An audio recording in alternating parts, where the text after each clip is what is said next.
পছন্দ করে যে কিছুদিন পর পরে কেক বানাতে হয়, তো সিম্পলের মধ্যে ডিজাইনটা করছি। আর এটা হচ্ছে অরেঞ্জ ফ্লেভারের কেক, আজকে পুরো মরিচ দিয়ে করবো। আসসালামু আলাইকুম, সবাই কেমন আছেন? আশা করি সবাই ভালো আছেন। তো আবার চলে আসলাম বাসায়। তো এতদিন তো কয়েকদিন গ্রামে ছিলাম। তো আজকে সকাল সকাল আমাদের নাস্তা, এখানে তেলের পিঠা করছিলাম। তো তেলের পিঠা দিয়ে আর এখানে দুধ দিয়ে, তো আগে দেখতাম আমার মা চাচিরা এভাবে যে পিঠাটা হয়ে গেছে এভাবে করতো, তো আমরাও করতেছি ওদের কাছ থেকে শিখা।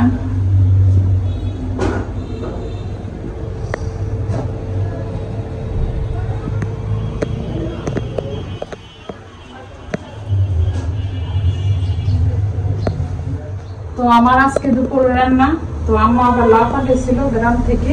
তো লাউ তরকারি রান্না করবো দেশি চিংড়ি দিয়ে।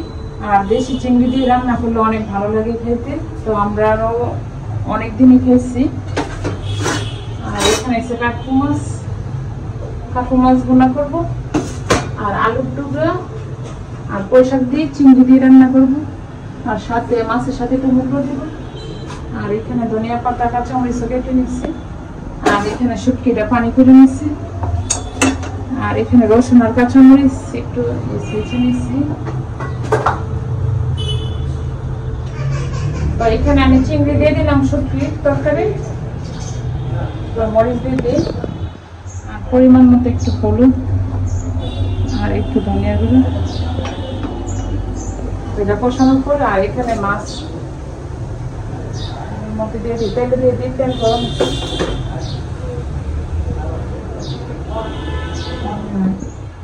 আর আমার এখানে চিংড়ি মাছ কষানো হয়েছে শুটকি পানির সাথে, আর সব মশলা দিয়ে দিলাম। আর এখন সবজিগুলা দিয়ে দিতেছি, আলুর ডুগা আর পুঁইশাক। আর এইভাবে রান্না করলে কিন্তু ভালো লাগে খাইতে, চিংড়ি চিংড়ি করে। হলুদ দিয়ে লবণ দিয়ে মেখে নিয়েছি, আর তেলটা ওইদিকে গরম হয়েছে। আর এখন দিয়ে দিব, আর অনেকে কিন্তু তোমার হলুদ ছাড়া ইয়ে করে ভাজি করে, হলুদটা করলে একটু সুন্দর লাগে দেখতে, ভালো লাগে। টমেটো দিয়ে বোনা করবো। আর এটি কাকু মাছ আমার শ্বশুর বাড়ি থেকে নিয়ে আসলাম, তো গ্রামের বাজার থেকে পুকুরের মাছ আমরা জানা হয় না পুকুর থেকে, তো এইখান থেকে নিয়ে আসলাম।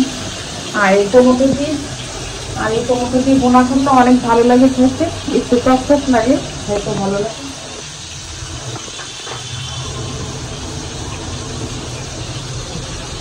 আর লাউ রান্না করবো এই চিংড়ি দিয়ে।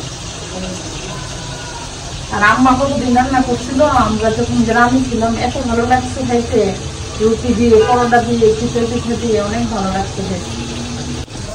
আর আমার এখানে শুটকির তরকারিটা হয়ে গেছে, আলুর ডুগা আর পুঁইশাকের চিংড়ি শুটকি করে রান্না করছে।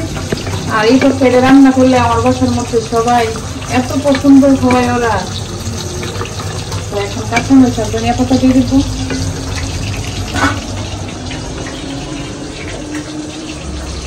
ধনিয়া পাতা দিয়ে দিচ্ছি।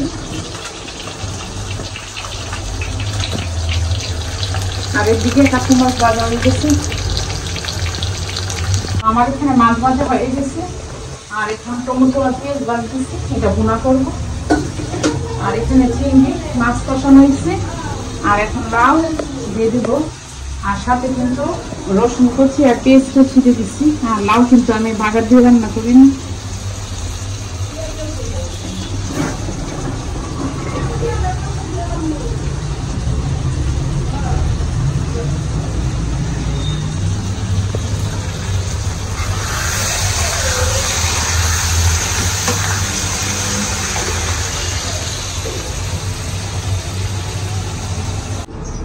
তো আমার এখানে মাছ বোনা হয়ে গেছে, আমি কাঁচামরিচ দিয়ে দিচ্ছি। আর এখন ধনিয়া পাতা দিব, আর টমেটো দিয়ে করছি। আর টমেটোটা বলে দেখা গেছে কি সবাই খাইতে অনেক পছন্দ করে। আর কাকু মাছ এটা, এখন ধনিয়া পাতা কাঁচামরিচ দিয়ে দিলাম। আর আমার এদিকে লাউ তরকারিটা চিংড়ি দিয়ে, তো আম্মা গ্রাম থেকে পাঠিয়েছিল।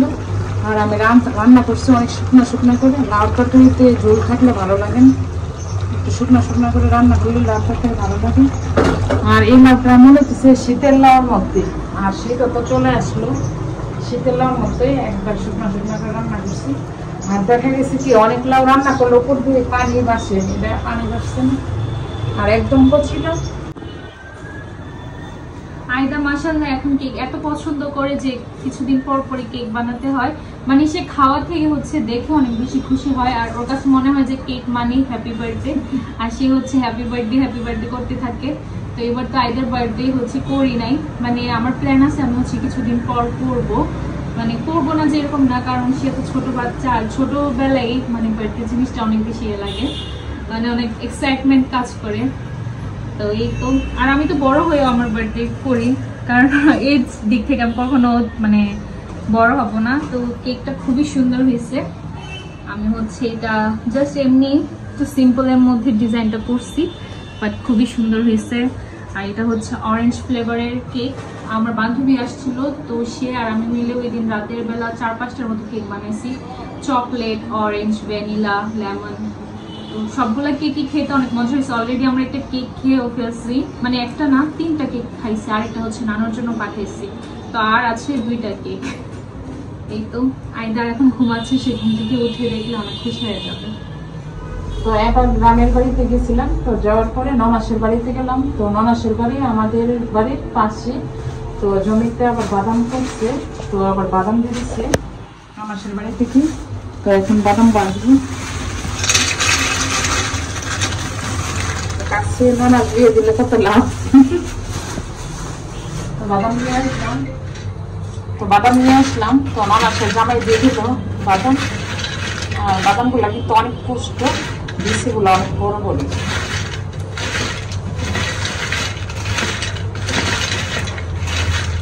বাড়িতে গেছিলাম, তো গ্রামের বাড়ি থেকে আসলাম, তো আমাদের গাছের জাম্বুরা, তো এবার জাম্বুরা শেষ, তো একটা জাম্বুরা নিয়ে আসলাম।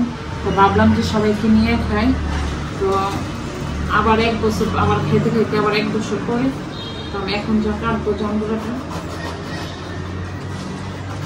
আর এবার বেশি ধরছিল না, তো যা কিছু ধরছে আলহামদুলিল্লাহ ভালোই ধরছে, খারাপ না। যে ভিতরটা অনেক লাল।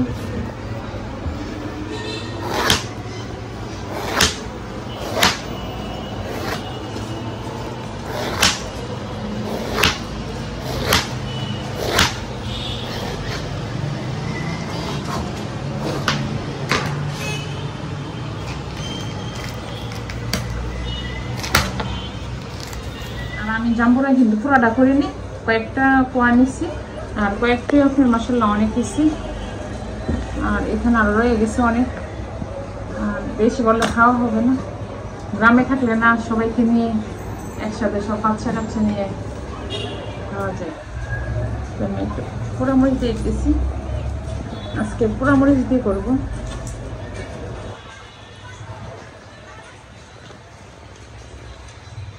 আর জাম্বুরার কোয়াগুলো অনেক ঠোসা ঠোসা, রসে বলা বড়া, একদম রসে রসালো।